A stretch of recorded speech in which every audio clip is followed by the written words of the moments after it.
Alright, welcome everybody to the review episode for Assassin's Creed Brotherhood. If you have not seen a review on this channel, they're relatively short. We basically rank it out of 10. Then I talk about 4 big sections of the world: the story, world, gameplay, and quality, and I kind of like dig into those a little bit for the game and what made it great, what made it not great, all of that good stuff.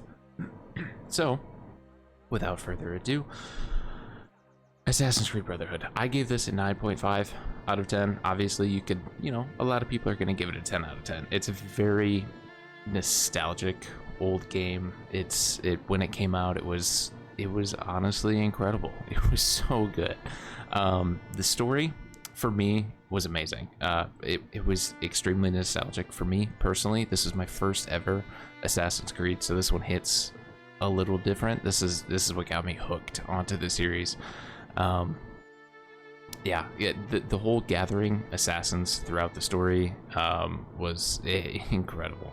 Being able to get your assassin army and build them up and all of that good stuff was amazing to me. I absolutely loved it.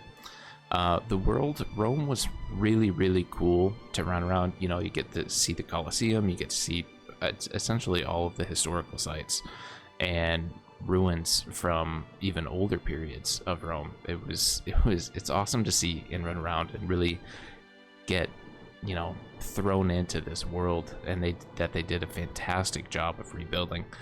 As compared to Assassin's Creed 2, there was a lot less copy pasta, right? A lot of the buildings looked and felt, and areas even felt the same.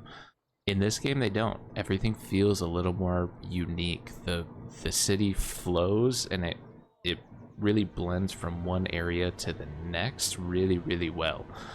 And I thought they did fantastic with it. The gameplay of this game, really, really great improvements from AC2, surprisingly. And this game came out, 1 year later? It was a drastic improvement. Everything feels more fluid. Everything feels, the parkour is more fluid. Everything just, it feels better. The UI was also improved, and there's a lot of less jank. The UI is noticeable, especially if you go from Assassin's Creed 2 to this game back to back. You can see that the UI is just way better. It's way cleaner, it's sharper, everything looks much, much better. The introduction of optional objectives, and this is where I docked the half point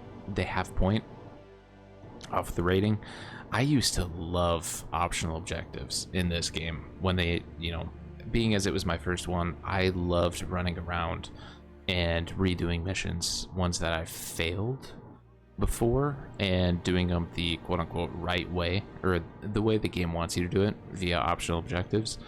Now that I'm older, I find it extremely frustrating, and I think you're able to tell throughout, because we started this series off by basically, it was a 100% run where we were going to do all optional objectives, and I wasn't having a very good time with those optional objectives specifically. So we took off the 100% sync.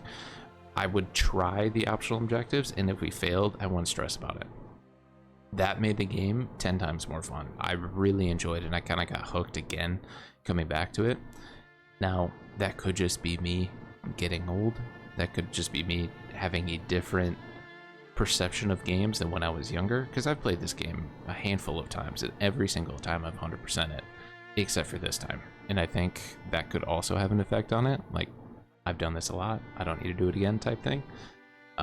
But yeah, that was the only thing about this game that really kind of threw me off, and I wasn't, loving it, right? The quality. There were no mods installed for this playthrough, and it was still a huge step up from Assassin's Creed 2. Everything looks sharper, everything looks great. I had mods on for Assassin's Creed 2, like a reskin mod, and it looked okay, right? Like, it looked better than the original version. This original version looks better than the modded version of AC2, which is, it's saying something. It's a huge step up for a 1 year difference in release. As expected, the voice acting was incredible, right?